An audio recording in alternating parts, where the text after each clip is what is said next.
Well, we're excited about the topic tonight. It's definitely one that is very near and dear to our heart. Yeah. Because it affects our everyday life. Every day. And I definitely want to shout out Tiffany Sheldon. We used to work together, and she gave me, she did a message to me 2 weeks ago after we did our last pillow talk, and she actually requested this topic. And her message meant a lot to me. And she said, I'd love for you all to talk about being a blended family. And, one of the things she said, like, when is the right time to introduce your kids to bae? Yep. Or, to your significant other. And so, we thought that's a great topic. We're actually teaching a class on that right now at our church on being a blended family. So we're really excited tonight because, like I said, this hits home for me for sure. You're gonna get, you may even learn a couple of things. She may even learn a couple of things about me tonight. So we're excited. So if you can, guys, I'm sure we're not the only ones that's excited about this topic tonight. Please share this on Facebook. Share this to your, call a friend, tag a friend. Because we're going in tonight. And again, we're looking forward to your questions because I'm sure some of you have some good feedback. And I'm sure my wife may even have a question or two about me. So, but, it's going to be all good. Let's go ahead and kiss now while we still getting along and like each other because we're on. Let's do it. I love you. Yeah, I love you. I love you too. Yeah. Okay, we're going to still love each other after this. That is. Okay. All right. Well, we're going to go ahead and get started because we know it's a little late. But, so you're dating, you're in a relationship. Just to give you background on us in case you're new, I'm Monique and I have 3 kids. I have a 12-year-old, a 10-year-old, and an 8-year-old. The 12-year-old is my daughter, is our daughter, is a girl. And then the 10 and 8-year-olds are boys. And I'm Lester Garrett. I have a 29-year-old grown man, love him to death. And I also have 3 little kids as well. So we have a total of 4. Total of 4. Well, I always say we have 3.5 because the 29-year-old we can't claim on our taxes. So he's our child by relation, but we don't get to claim him and get any real benefit from him on taxes. But interestingly enough, he kind of has... He has a blended family. Yeah. 3 girls. All right. But that's a whole other topic. Yep. That's their own show. We're on here this evening talking about being a blended family. So the question that was posed to us is, when is it appropriate to introduce your children to your significant other or, a person that you've been dating? And so we talked about it earlier. And, Lester has his opinion, which I'll let him share. What did you say? How about when should we introduce the kids to the other? Well, my opinion really on that is it really depends on the situation.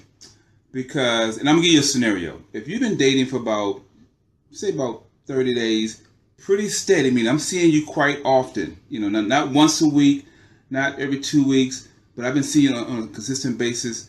And I'm starting to learn your ways. Number one, I realize you're not cursing. I realize you're pretty straight up with me. You're timely.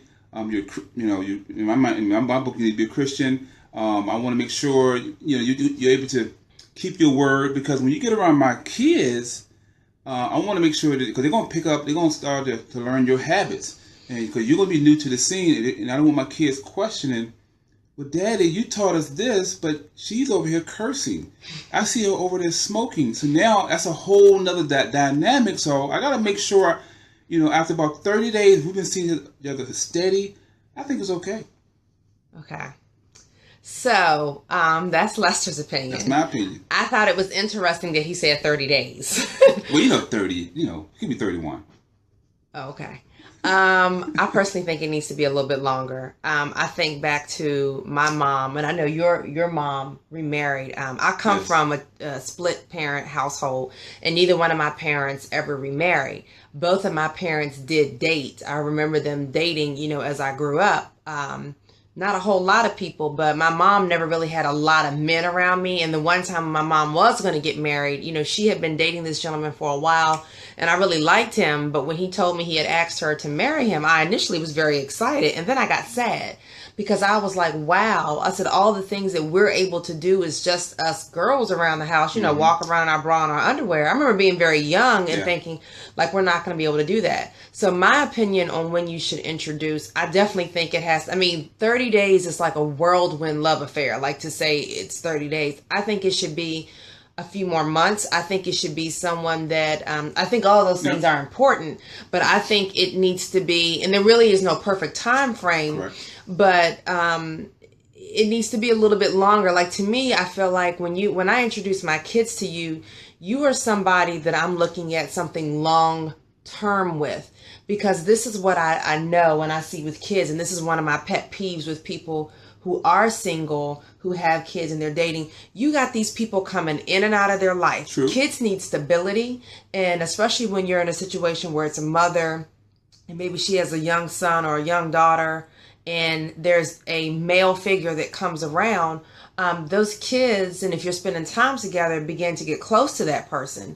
And then that person all of a sudden is gone. So the kids, it becomes hard for them to kind of, okay, I'm attached to this person, Mr. So-and-so. Now he's gone and Mr. someone else is here. So you just have to be careful, especially when you're a mother of young girls, how you present yourself. So I think it also depends a lot on the age of the children. When children are very young, they tend to kind of not understand stuff. They may not understand why their mom or dad is not there. And so you have to be careful bringing a lot of people in and out. When they're a little bit older and you can kind of talk to them, maybe preteen, teenager, and say, well, how do you feel about mommy or daddy dating? Before you even introduce them to the person, have that dating conversation with them, because some kids live in that false reality that their parents are going to get back together. Yeah, you definitely want to talk to them, but the scenario was I thought, well, just when should you introduce them to your kids? Because here's the little issue I have with that. And again, everything you said is good, but at the same time, you want to also see how this person is going to interact with your kids. Right. Because you wait for 6 months, a year, now all of a sudden kids on the scene. Now guess what? Now they're used to just spending time with just you. Right. Now you bring these kids on the scene. This person is going to be, oh, I didn't know you had to, change diapers. I didn't know you got to do homework. I didn't know they had baseball practice. Now all of a sudden the whole dynamics of you, the two of you, has been thrown off. Right. If you wait 4 or 5 months down the road, from a guy perspective, I'm going to say from a guy now. Right. I'm like, whoa, I knew it was coming, but this is now it's real. Right. So now, so I'd rather cut my bait in 30 or 40 days versus he test driving 30 or 40 days, before I get too emotionally attached. Because like you say, after 5-6 months down the road, now love has kicked in. Emotions have kicked in. Stuff like that. And now all of a sudden the dynamics change. That guy may be scared off. Now you've gotten attached. The guy gone. So I'm just saying it's something you got to think about. I'm just telling you how guys think. Something you got to think about. I think the sooner you can introduce, the better. Obviously, you got to have that conversation and stuff like that. But you just got to be careful. There's pros and cons to doing either way. Yeah, and I hear what you're saying, but I feel like as the parent, like, if you're going to flee, then flee. Like, and I understand what you're saying, and that's a good thing about it from a guy's perspective. But my responsibility until, like, we've talked about getting married is to my kids. So if, you feel like, oh, this is too much for me to handle, you were going to feel like that anyway, because kids are going to be kids, and they're going to be who they are. Like, they're oblivious to all the relationship things. So let me get comfortable with you, get to know you first, especially me. How long? I don't know. It just depends. Like, it would be more than 30 days. So where would the kids be while you were dating? So again, it's one of those things where you're playing house. No, to me, it's a total package. Because you got to see what you got sooner to me versus later. Well, that's just no, you're right, and that's true. But playing house, how? No, we're dating. See, I think part of the problem now is that people fall in love too quickly, and then they're like, oh, well, I didn't know that you leave the toilet up when you go to the bathroom, or that you believe in spanking, or your parents did whatever. Yeah, but I need to take that time to find that out from you before I have you around my kids. So to me, like, I don't want to, I'm still getting to know you, because you cannot really truly, this is just Monique's opinion, I can't really truly get to know you in 30, I'm going to say 60 days, because there are just things that are going to come out through life experiences and your approach to things. Like, are you cheap? Or are you really frugal? Or are you, spendy? You got some people that are like, oh, just buy them, give them whatever. And then that runs into it as a problem with kids as well, because kids begin to think, oh, they don't really know the value of a dollar. But then you might be that kind of person where they don't really need new tennis shoes. Let's just go get some electrical tape. And that's what my parents taped my shoes. And then you kind of like, well, whoa, wait a minute. So to me, I just feel like it depends on the kid's age. And I think it really depends. You have to have that conversation with them first, because you may be ready, but they may not be ready. And I think that's one of the things we always talk about in our class, is that the folks who are kind of forgotten in this, their feelings are the kids. Because like I said, as much as I really love this guy and like this guy that my mom was dating, I was like, oh, it was one thing when y'all were dating, but now you're talking about getting married. And I was just like, oh, that's different. And I actually got sad, like all in that same evening. So guys, I asked you, what's your opinion on that? We'd love to hear your thoughts. You can chit chat and comment, and just, while we move on to the next question, what's your time frame? 30 days, 60 days, 90 days, what have you? I would love to hear your feedback as well. But another issue or concern with blended families is, when is the appropriate time to discipline the kids? Yeah. So I'll take that one first. Because again, in our situation, she had 3 kids, and it came on, for me, I had to step back, because what I had to understand is that I'm the new guy really in the situation. They were already a family, so when they came on board, I was like, okay, let me just sit back, let me learn each one's personality, let me earn their trust, because I don't want them to think I'm this crazy guy, nothing like that. I'm just not that kind of guy. But the discipline to me it took some time, because I realized they were in our situation, they were used to women being around them, so I had to really be careful, because if you come in too quickly and impose your force on them or your ways on the kids, they're going to instantly shut down. They're going to run to who they feel comfortable with. So I think in my situation, it took me a while. I had to bite my tongue. Trust me, I had to bite my tongue a lot of times. But I had to wait till the optimal time, the right time. And for the timeline, I don't really know. You got to get that feeling. You just got to kind of see, what, now was the time. I'm tired of her, or he or she, talking to her like that. It's time for me to say, hey, young man, you don't speak to a woman like that. So I don't know what the time frame is on that. But you got to kind of get that feeling that it's time. But it's not day 1, not day 2, it's not day 30. Yeah, or 31. Yeah, you definitely got to take your time and be patient on that. Yeah, and that's true with discipline. It's funny because you still have never spanked them. I plead the fifth on that. Well, at least that I know of. But I mean, not saying but no. And the thing is, maybe I think you have been able to be effective with just your words, with your mouth. My nana and my grandmother used to always say, you spank them with your tongue, Discipline is interesting, because I definitely think there needs to be a long-term relationship established. Like you said, the trust of the kids has to come in, because the kids have to know that you're not going to hurt them, that you're not going to kill them. Because, you don't want these little kids to go run and tell grandma or somebody, my mommy's boyfriend spanked me. Well, yeah, because you were standing on top of the table in the restaurant being disrespectful. That's why you got spanked, But I think the appropriate time is when there has been a long-term relationship established. The kids know you, they've been around you, they're familiar with you. I think it needs to be a discussion between the parents first, just in terms of people were disciplined different. Let's take for an example situation a year ago with Adrian Peterson, who reprimanded his own child. He used a switch or something, like if you ever got beat with a switch when you were growing up, we joked about that with my husband's grandma. So he got beat with a switch, and that's how he was disciplined coming up. But then I have, other people in my family, and their parents have never spanked them. And it's just different for every person. And I think it has to be a conversation between the parents. Yep. First about spanking. Yep. And then maybe it starts with verbal reprimands. Mm-hmm. And then if you're someone who believes in spanking, then, but I think it has to be a progression.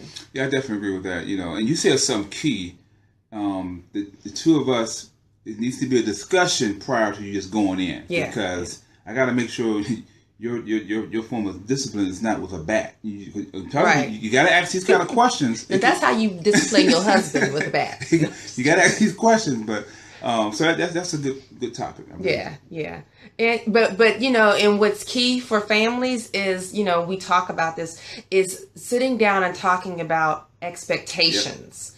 And consequences. Like, we have to have this conversation. I feel like we've had it every day now for the last 3 weeks of this is what's going to happen when you don't do your chores. Yes. I'm going to do this or he's going to do that. Yes. One of our viewers, Tony, said, I really think it depends on both of you. Both of you could be right. For me, in past experiences, I've seen women who did not have my child's best interest, and they wanted the relationship. Yeah. Mm-hmm. And so exactly. Yeah. And that can be true because they don't want to have to deal. It's a package deal. It's a total package. Yeah. I mean, like I said, guys, there's no book out there you can read for this. I mean, there's really no concrete answer. Every situation is dependent on what your situation is, because your values, how you're brought up. It's a lot of dynamics to this whole thing. It's a lot of pieces to the puzzle. That's why we have these conversations, and we love doing this because we learn too. We learned tonight. Trust and believe. But just before this broadcast tonight, I learned some more about my kids. I'm doing a woosah right now because, whew. Well, Tiffany brought up a good point. She said, I respect that you took the time to know the kids, and that was a good thing for you to sit back and learn the kids. And that really, Tiffany, is so critical, especially in our situation, because our 10-year-old was diagnosed with autism really about a year ago. Yeah. And so it's funny when we sit back now and we talk about... Yeah, it's funny now. It's funny now. But it's funny when, we sit back 4 years into the marriage and talk about Lester's first impressions of me with the kids and with the kids.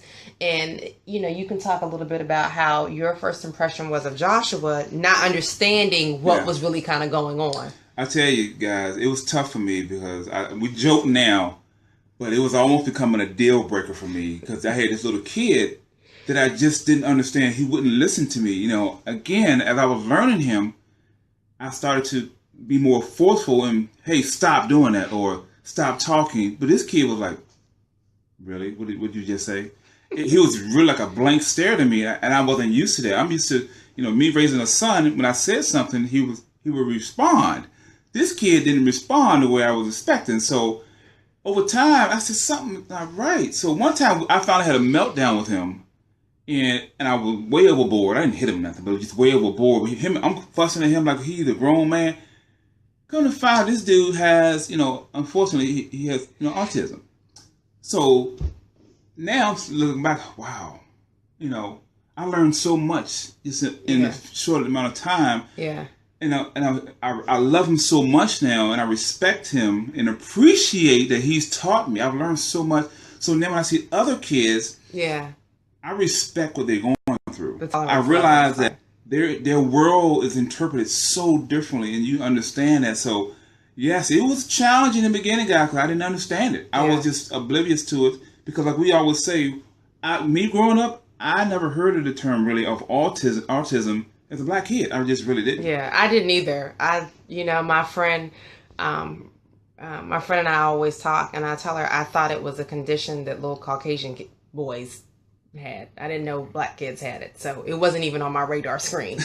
I knew he was a little different, but being a blended family, having to discipline, and then having a special needs child really has been a challenge. And that's why I say it's so important to make sure that you are with someone that you can trust, because I could not, knowing that, I could not trust my kids to just anybody. I can't, I don't have a problem going out of town, leaving my sons, leaving my daughter with Lester. I can trust him. I understand. I know that he understands the condition that our son struggles with. There are a lot of people, I mean, we see horrible stories on the news all the time, to where there is a boyfriend or a step-parent or somebody that has physically abused a child. And so it was important that, although we just discovered it after we got married, but he had to have the temperament before we even knew what was going on to be able to handle that situation. So, and I got to add this too. I got to add in, just on top of me trying to learn this kid, I saw money going out the door. Oh yeah, lots, thousands of dollars going out the door, and this kid is not listening to me. Something didn't add up. Yeah. But again, hindsight 2020. I'm so glad I still hung in there. You know, I just overlooked that. We became a team with him, and now he's a straight A student almost.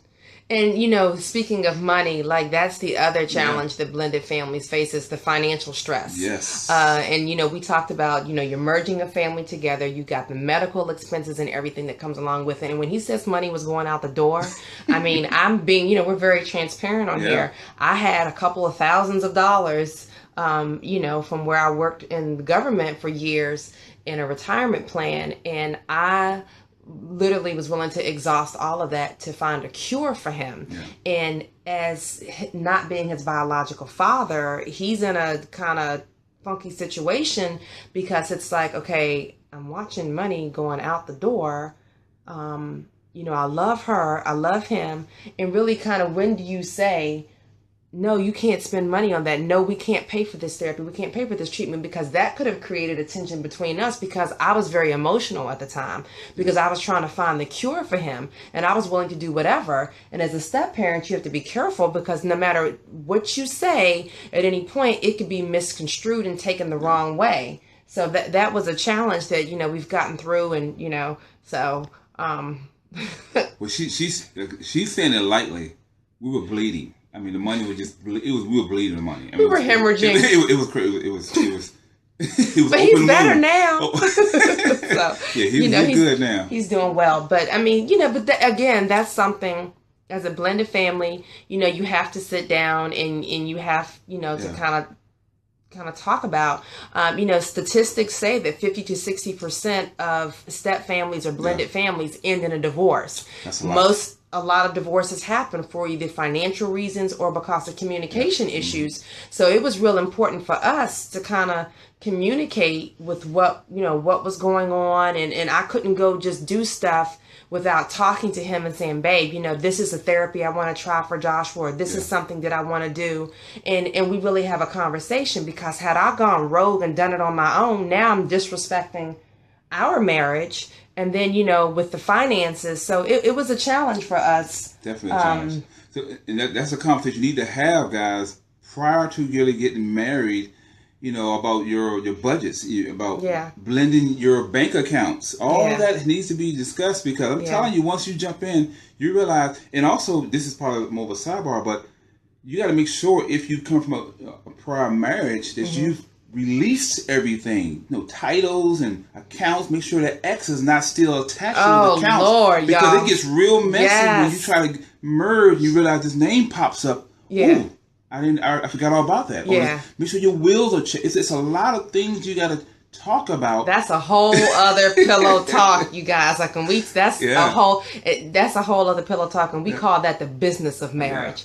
But right now we're gonna get back to being a blended family. But speaking about being a blended family and wills and things, it's important that, you know, you get that kind of stuff taken care of when you are either considering marrying or just getting married.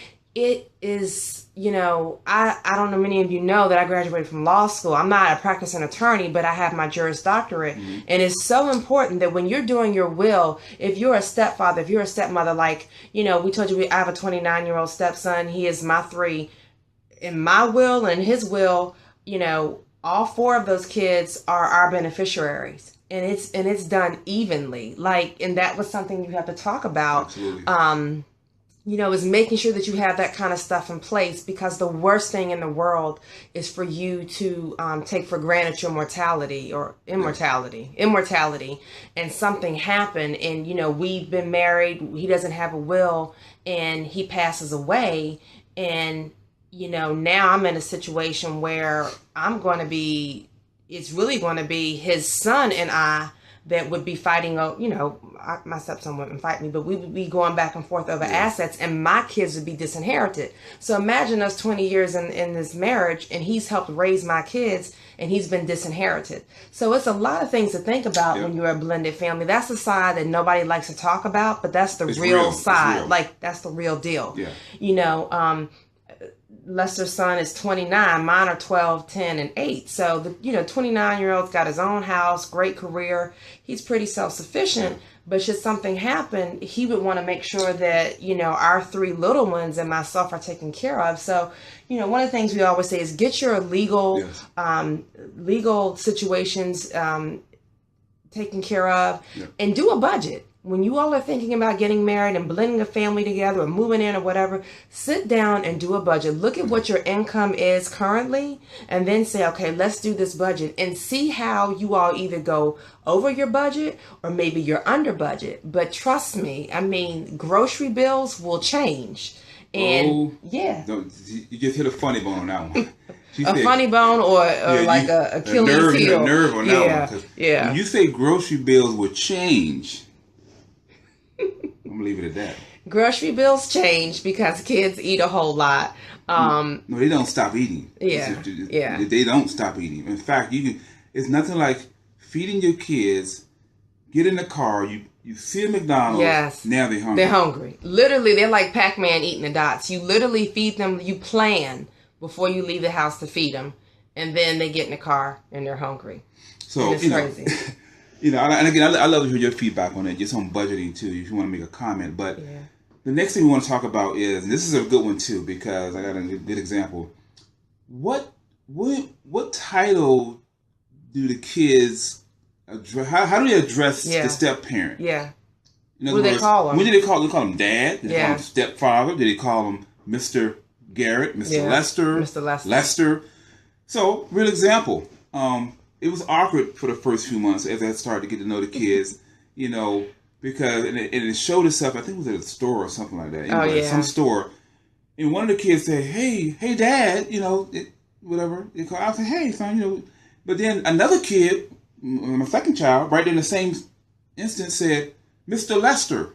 So now you in the public, one kid's calling you Dad, so another kid's calling you Mr. Lester. You're like, okay, who is this guy? Yeah. Yeah. So that's when it felt awkward. Now, to answer my own question, I didn't really force the kids to call me Dad because I wanted to make sure, because number one, I wasn't a biological. Now, I am taking on the daddy roles, obviously. Of course, I would love for them to call me Dad, but I wanted to make sure they were comfortable in their own space. I want to make sure I represented a dad to them. I want to make sure when they call me Dad, that means a lot. Because now, in my mind, you're number one.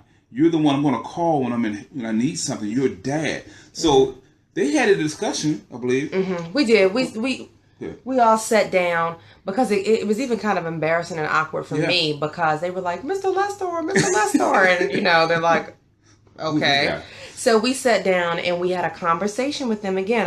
We were never going to force them. Yes. And so we just asked them, what is it that you think a dad does? What are the things that a dad does? Well, he takes care of you and he the youngest one, he plays with you and, he helps you with stuff. And so we said to him, well, do you think that's the kind of stuff that Mr. Lester does? And then they kind of drew their own conclusions. And so we were like, well, would you all feel comfortable? Because it had to be them feeling comfortable. Now, I'm going to be real transparent. He is Daddy or Daddy Lester, and their biological father is Daddy. And we had to be careful because they started referring to him when they were talking to us, referring to their biological dad by his first name when they were talking to us. And Shady Grady. And you have to be careful because kids, they get into habits, they get used to doing things. And so I think he might have heard them one day call him by that. And he was like, no, I'm Daddy. But they do not call their stepmom Mommy. I'm Mommy. Okay? And I'm not even trying to be funny, but you are Mommy. I am. Okay. But, they call you Daddy and they call their dad Daddy. But I'm the only one they call Mommy. And I think I would have an issue with them calling their stepmom mommy, because there's a million other names that they can call her, and they call her mama, and I'm fine with that because I don't want to be called mama. But but I like what she said, guys. Just the way she did it was brilliant.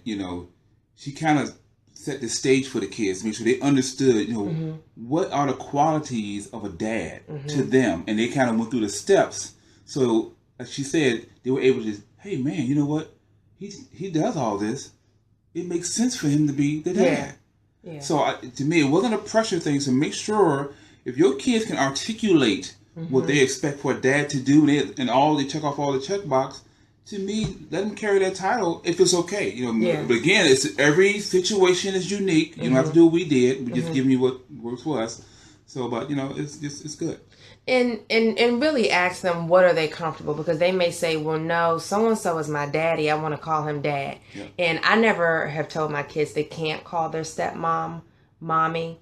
And her name has evolved as well, because part of being the blended family is that she and their biological father have had two children, and she's pregnant again. And so, with them, the issue was, well, we don't want our sons to get confused when they're out there for the summer and start calling their mom whatever name my kids were calling her. I don't even remember what it used to be. It was I don't even know what it was, but they knew what they wanted their kids to call her. And then when my kids come out there, they wanted everybody to be in unison and calling them something. One of the things, there's been some conversation on our Facebook with, Tiffany and Tony talking about stepmoms and different things like that, and interacting. And Tony is actually my stepson's mom, and we have such a good relationship. Last Friday, we were all at the birthday party of my stepson's sort of stepdaughter. Yeah. They're not married yet, they're dating. So it's, he calls her his daughter, And so Tony and I are there, and you would never know that she was the, as they, people say baby mama or whatever, but she's Antonio's mother, and she's Lester's ex-girlfriend. She's the mother of his son. And you could never sit down and look at us and tell that we weren't anything other than family. And really that's how it should be. She and I have always been fine, but what about when there's tensions between the biological mother and the biological father? And that's one of the things I know Tiffany had commented about, when there's just, when this stepmoms and biological step parents and biological parents don't always get along, but as much as you can for the kids, it's helpful. My daughter the other day, I was talking to her about her younger brother's baseball. And I said, I sent your dad a picture of your brother and his baseball thing. I said, and the three of us, my ex-husband, my kid's father, and Lester and I, we have a chat where when we text, if I text him, Lester's always included. So no one ever says Monique said anything crazy, And I said, your dad's and I were talking about, your brother and his game. And she said, wow. She said, that makes me feel so good that you all were all able to talk. And I think sometimes we can get caught up in us being the parent and the stepmom or the girlfriend or something, and we forget that the kids are caught in the crossfire. And sometimes they're aware of that, and it actually does create stress for them. And she was like, wow, she said, that just makes me so happy. And so, I realized that's important. And so it's tough, because it's emotional for everybody. When you mentioned tension, I was put on the spot. You don't even know about this. It's new. As of last night, my son and I was just sitting down watching a football game, matter of fact. And kids will put you in an awkward situation. So he caught me off guard with this one. He said, so Dad, we were talking about football or something. He said, yeah, my daddy played football. I said, yeah, that's cool. I said, that's cool. He said, do you like a certain team? I said, no, not really. He said, so you don't like my daddy? I was like, I didn't say that, Then he said, so are you and my daddy friends? Talking about his biological. Are you and my dad friends? It was a pause. I had to pause for a second because, again, he waited for my answer. He's only 8. So I thought about it and took a deep breath. I said, son, we're not friends. I said, we're associates. I say, I talk to him, he talks to me. But remember what I told you about a friend? A friend is someone that you build up trust. We're talking on a regular basis. Your daddy and I don't talk on a regular basis, so we haven't got to the chance where we can be friends. And he understood it. So I was able to just kind of just tell him, hey, we're not friends, but we are associates. We can communicate. And he was good with that answer. So it's amazing how you got to be. And again, there is no book for this. You got to give him an answer because he's waiting for an answer. And like you said, you don't want no tension. Because I think at that point they realized that, man, I can just be myself. Because kids, if I came out with no, I hate your dad, blah blah blah, he would have shut down on me. And then he probably would have said something to the other one. Then it created more tension and blah blah blah. But you just got to be careful of your responses. And that is true. As tempting as it has been for me at times when they've asked questions, or more so the younger ones. Our 12-year-old kind of knows what's going on. You really do have to be careful how you respond and things that you say, because you have to realize that child loves that other. They see a very different perspective. It's like they're looking from the ground up, and you as the parents are looking bird's eye view, looking down. And so they see that person in a very different perspective. And as tempting as it may be sometimes to want to say something bad or negative about their parent, because you all may not be in a good place, you have to always take the high road and say something positive, and there are going to be times, I hear people all the time where the biological mom or the biological dad promises something to the child and then they don't come through and the child is disappointed. That is not your opportunity as the other parent to say, see, I told you, and now you know why, and this and that. Don't make excuses for them, but you always want to try to get them to say, but you know what? That mommy's always here for you. Or that daddy's always going to be here for you. I'm going to look out for you, or, sometimes you're going to have disappointments in life. Always use it as a lesson, an opportunity to teach them a life lesson about people in general. Like, people in general are going to disappoint you. It just so happened that you and that person share the same DNA. But when you begin to process and present it like that, it's less likely they're going to end up on somebody's couch 20 years later talking about my dad didn't love me. It wasn't that they didn't love you. It's that people have shortcomings, and you've just got to learn to deal with it and move on. And it's important that we don't do that as parents. My mom never did it. And to be honest, my dad gave my mom good reason to have plenty of negative stuff to say, but she never spoke ill about him to me when I was younger. And people always say, you don't have to say anything negative, because as that child matures and gets older, they will begin to see the characteristics, because a leopard doesn't change its spots. They're going to be how they are. And, it's just important to maintain that respect. So one of the last points we want to touch on is the balance of quality time. That's very important. I mean, because I'm telling you, it becomes difficult if you're not communicating. So, what I mean by the balance of time, because remember, if you got three little kids, first, and I'm use me for example. I go from just being me, by myself in this house, to now 4 new people in the house. And now I love her. I want to spend time with her. Of course, the kids now, they love me, so now they want my time. They want her time. It can become a mess. Every time you think you got some time with her, then here come a knock on the door. Or I'm with my daughter, then the brothers are coming. So you got to kind of set some boundaries, if you will, and really just make sure everyone understands, hey, look, for the next 30 minutes, I need time with mommy, or the next 30 minutes I'm with Asha, or whatever it may be. You got to make sure everybody understands that you got to have that time and structure within the family, because if you don't, it's going to be a nightmare. It's going to either be a nightmare or there's going to be a lot of jealousy. Jealousy. I always say, and you've probably never heard me say this, so this will be the first time. I always say I have 3.5 kids. I have my 3 children, and then I have my half child, which is my husband, because he needs attention, he needs time, and to feel like he's the only one. It's the same as the kids. Like, he's going to need his individual time.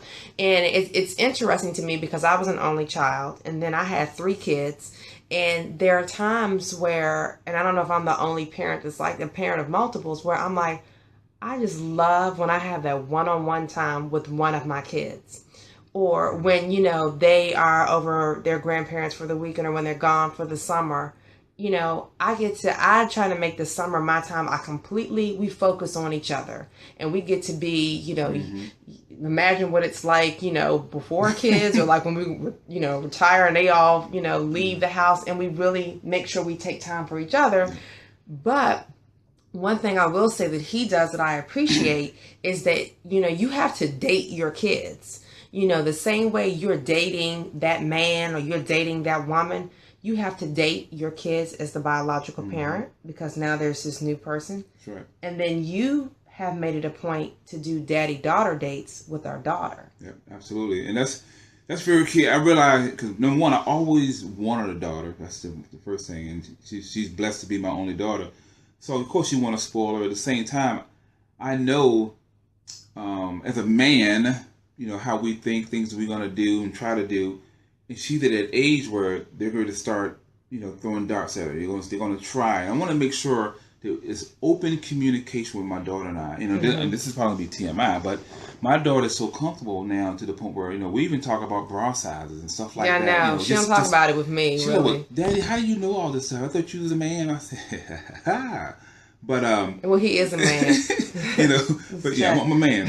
But it's just funny just to hear how she thinks, and my daughter, and I just want to make sure that something goes down. I want her to be able to just be open with me. I don't want to know, because I know she's becoming a young teenager soon. Peer pressure is going to just a lot of the world today is different. It's peer pressure is real. We know that.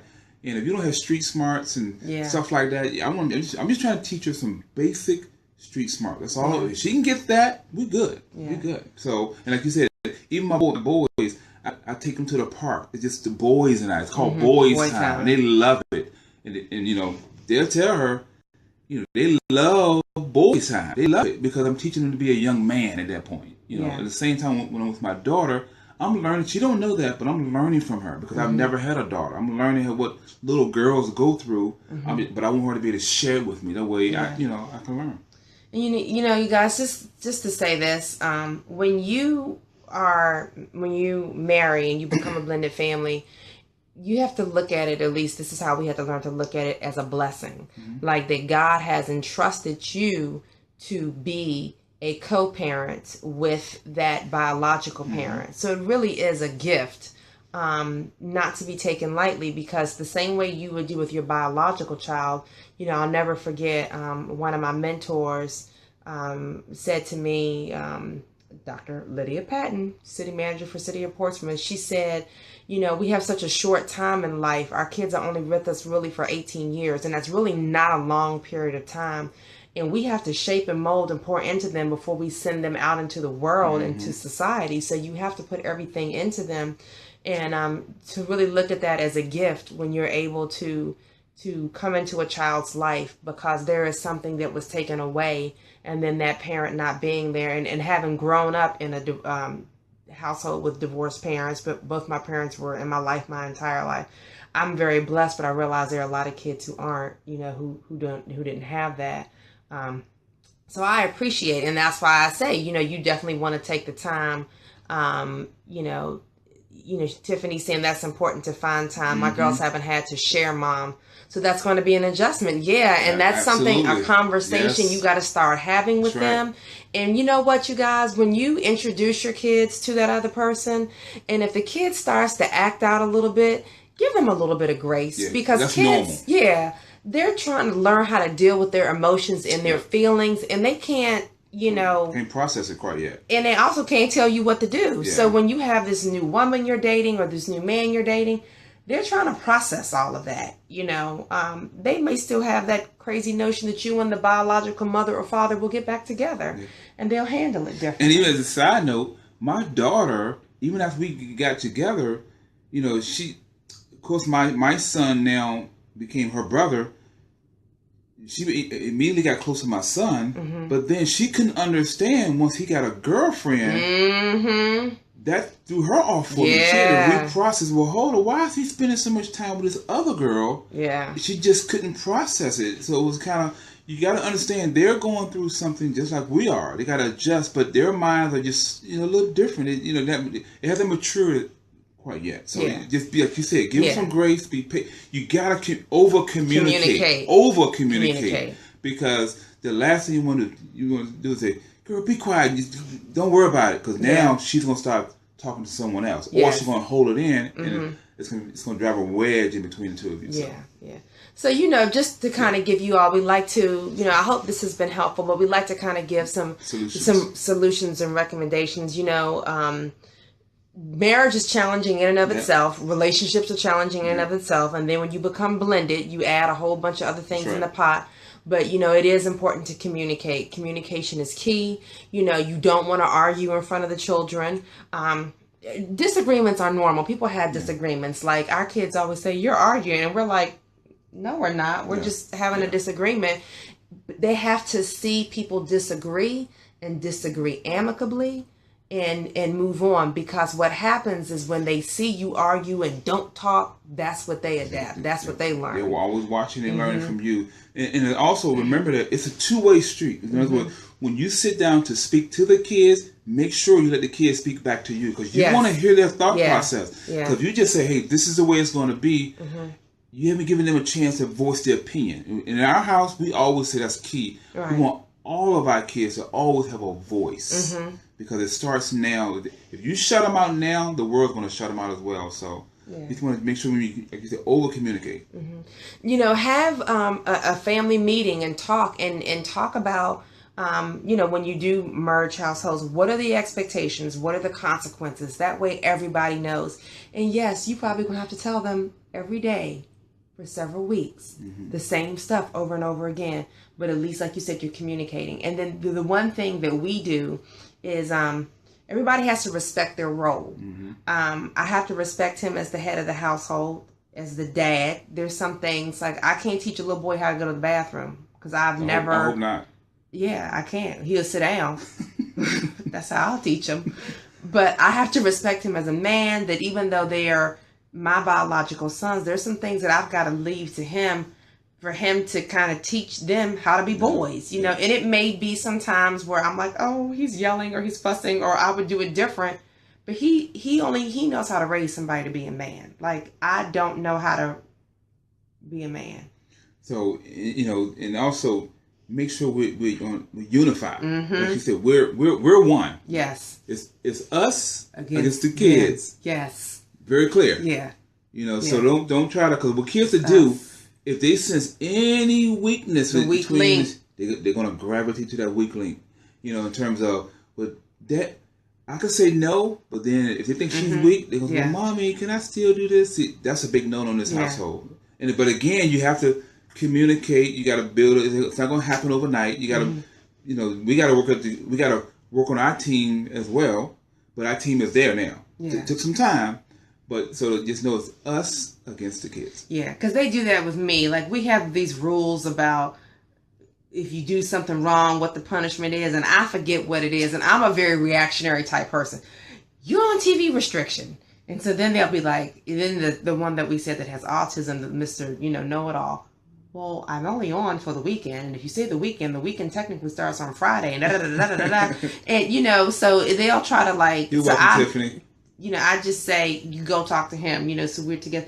The other thing you can do is seek counsel from other couples, people who have a positive blended family, whether it's someone from church or counseling, because it is challenging.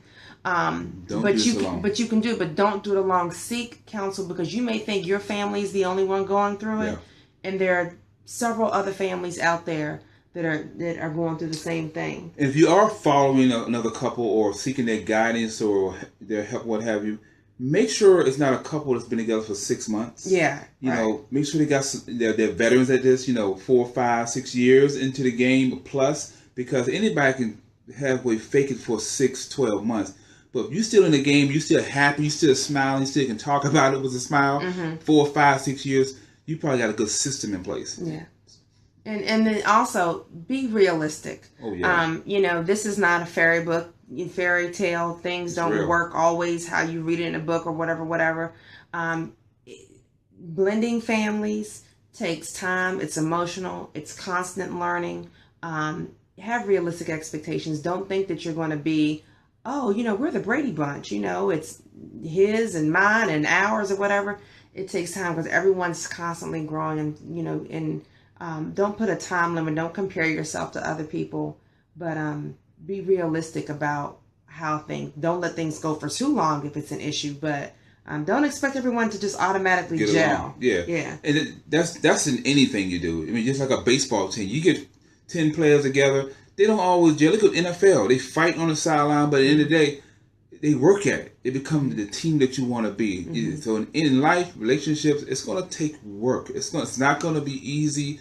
It's going to, matter of fact, I'm going to be transparent. It's going to be hard, really. But if you guys talk about it over, and just keep refining, seek all the steps we talk about, communicate, seek help, get some mentorship, and go to the church. Whatever you got to do, Mm-hmm. get all the help you can, because it's going to take an army sometimes to kind of get that ship right. But once you get that system in place, Yes. the key word is system. Systems. The systems for you. Okay, Yeah. remember, you're going to talk to 10 different couples. You take a little piece from each one and you make your own system. Yes. And there you go. It starts to work.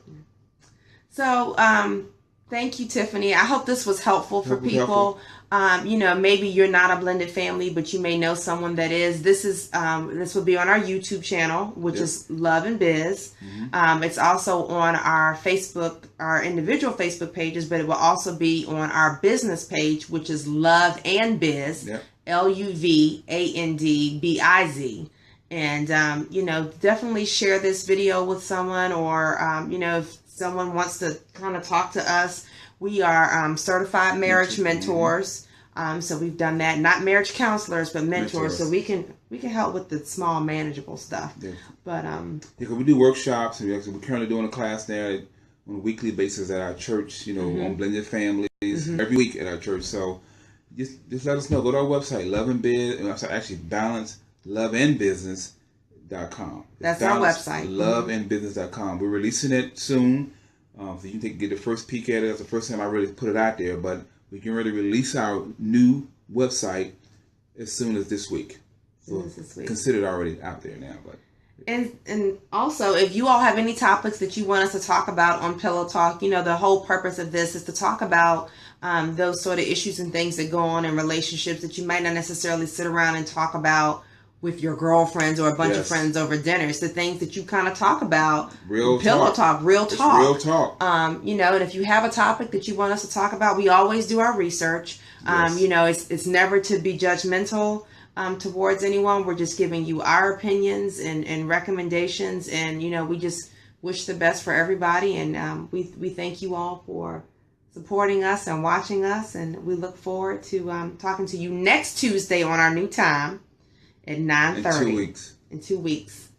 Yes. Tuesday. I think I like this time better. I do too. 9:30. It's a lot less stressful. We had church on Wednesdays, and it was always stressful. Tough. Plus, we know, Empire is starting, and we didn't want to compete with that. Yeah, we know you guys are going to be watching it, so we get it. We'll be watching it too. So, love you guys. God bless you all.